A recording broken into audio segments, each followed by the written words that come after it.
Bismillahirrahmanirrahim. Hadis Abu Daud nomor hadis 857, banyak orang salat dipermainkan oleh setan.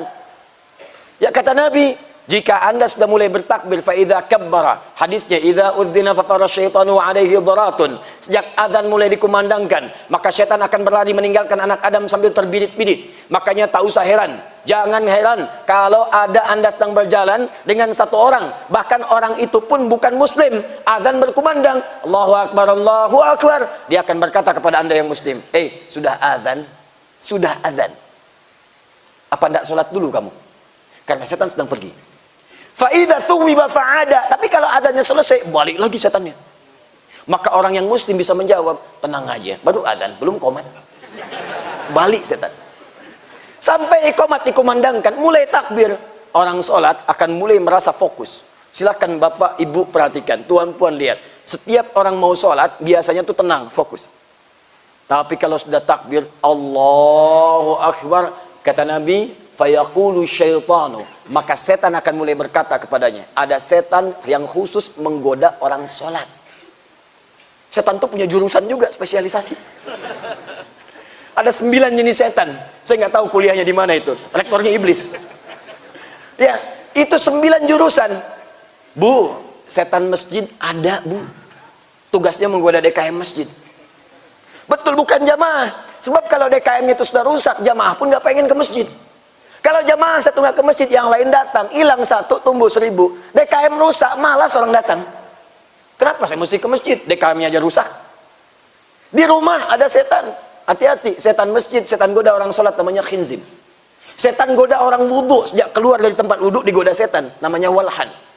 Karena itu ada orang keluar dari tempat wudhu, langsung ragu, saya ini sudah wudhu atau belum? Padahal baru keluar dari tempat wudhu. Batal tidak? Batal tidak? Batal tidak? Tidak, padahal batal.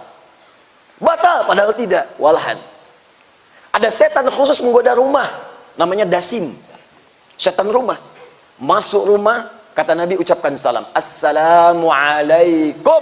Fayaqulu syaitan. Maka setan berkata kepada temannya, kita tidak punya tempat menetap di sini.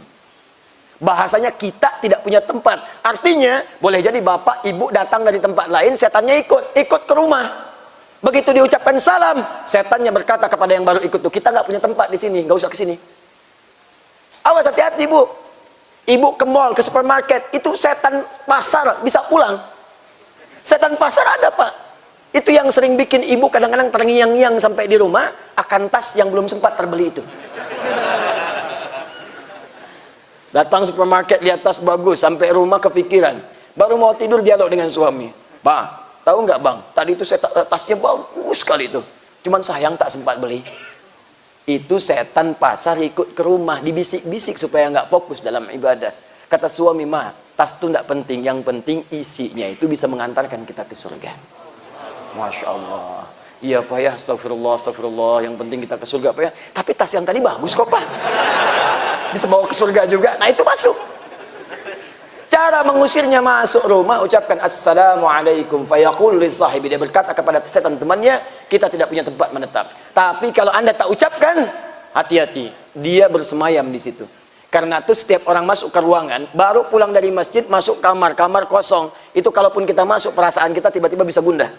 Maka ucapkan assalamualaikum, keluar dia dan pergi meninggalkan tempat itu. Jangan pikirkan dijawab atau tidak, ya. Tak ada jawaban, normal. Dijawab waalaikumsalam misalnya, pikir lagi. Assalamualaikum, dasim namanya.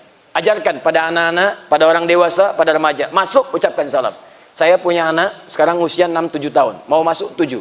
Sejak usia 3 tahun, baru bisa bicara, berjalan, aktivitas saya ajarkan. Masuk kamar, Kak, ucapkan assalamualaikum. Ada setan namanya dasim. Itu goda kakak nanti, tidak bisa tenang tidurnya. Begitu mendengar dia namanya, langsung dia masuk kamar, dia buka, dia ucapkan assalamualaikum dasim. Dia cakap tuh namanya, supaya keluar sekalian, ya. Selesai. Nah, setan yang goda orang sholat namanya khinzib. Khinzib. Ada yang menyebut khanzab. Jadi kalau orang sudah bertakbir Allahu akbar, fayaqulu syaitanu udhkur kadza udhkur kadza, maka setan akan berkata pada orang sholat ini, ingat ini ya, ingat itu ya. Karena itu silakan kalau tidak percaya. Begitu Anda bertakbir, yang tidak ingin diingat pun bisa ingat. Allahu Akbar. Sekarang arisan Ambo mau menang nih. Allahu Akbar, WhatsApp belum dibalas. Allahu Akbar, status belum diupdate. Allahu Akbar, motor aman nggak teh itu? Itu muncul. Bahkan ada yang paling dahsyat, kata Nabi di akhir hidupnya, di akhir salatnya, hatta la yash'ura al-musalli kam rak'atan yusalli. Di akhir hadis Nabi mengatakan, sampai ada orang sholat itu tidak sadar berapa rakaat sedang menunaikan sholatnya. Subuh itu cuma 2 rakaat. Tapi kalau kena tipu daya setan, yang 2 itu bisa jadi 3. Yang 2 bisa kurang 1. Nah, apa penyebabnya orang bisa lalai dalam sholatnya? Salah satu penyebabnya adalah, mohon maaf, karena pikirannya dikendalikan oleh setan, karena tak mampu memahami apa yang ia kerjakan dalam sholatnya. Di normalnya begini, ketika Anda bertakbir Allahu Akbar, pikiran kita langsung menerjemahkan Allah Maha Besar. Hati kita langsung meresapi, ya Allah, aku berikrar Engkau yang Maha Besar. Aku mohon ampun ya Allah, kalau selama ini aku sering merasa besar, merasa hebat dibanding orang lain, merasa unggul dibanding tetangga, merasa yang lebih mulia dibanding pasangan hidup. Takbir Allahu Akbar, menundukkan jiwanya bermohon ampunan kepada Allah. Karena itulah setelah itu dia mengatakan, Allahumma ba'id baini wa baina khatayaya kama ba'adta bainal masyriqi wal maghrib. Ya Allah, kalau memang tadi ya Allah, sebelum saya sholat, saya banyak membawa kesalahan, saya akui saya banyak salah, saya tobat ya Allah, mohon jauhkan antara aku dengan kesalahan yang telah aku perbuat sebelum sholat ini, seperti Engkau jauhkan antara timur dengan barat yang tidak pernah bertemu.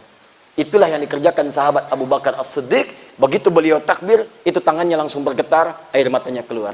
Ketika ditanya, limadha hakadha, kenapa Anda seperti itu? Kata beliau, saya takut lisan saya mengucapkan Allahu Akbar, tapi dalam hidup saya senantiasa merasa akbar dibandingkan orang lain. Lebih hebat ibadahnya dibanding orang, lebih dahsyat kedudukannya dibanding orang lain. Itulah diantara penyebab saat ini kenapa orang sholat sulit khusyuk, karena tidak paham apa yang diungkapkan dan dibacakan dalam sholatnya.